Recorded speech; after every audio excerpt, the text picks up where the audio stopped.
सवाल के answer exact नहीं अप्रोक्स है। ठीक है, तो अगर अप्रोक्स है तो यहां यूनिट डिजिट डिजिटल सम वाले मेथड्स नहीं लगेंगे, सॉल्व करना पड़ेगा, अप्रोक्स की कैलकुलेशन करनी है। देखो भाई समय कितना है, 1.5 साल, 1.5 साल का मतलब होता है 18 महीने। समय 1.5 साल है, 1.5 साल का मतलब 18 महीना।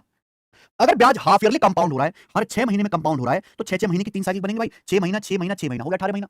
अब देखो ब्याज तो एक साल में 8% है, तो ब्याज 6 महीने में कितना होगा 4%, अगले 6 महीने में 4%, नेक्स्ट 6 महीने में 4%। तो प्यारे दोस्त आपको जो सीआई मिलेगा वो 4 4 4 का सक्सेसिव है, या तो सक्सेसिव निकालो या फिर गोल्डन रेशियो कर लो कि भाई 3 साइकिल के लिए गोल्डन रेशियो है 331, 3 साइकिल के लिए गोल्डन रेशियो 331। अब आपका प्रिंसिपल कितना है, 2,55,000, ये प्रिंसिपल आप बोलोगे यस सर 2,55,000 रुपए।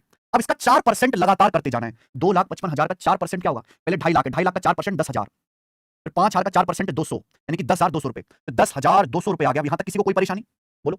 2,55,000 का मुझे 4% निकालना है तो मैं दिमाग में निकालूंगा, 2,55,000 मतलब 2.5 लाख प्लस 5,000, 2.5 लाख का 4% 10,000, 5,000 का 4% 200, ऐड कर दिया 10,200।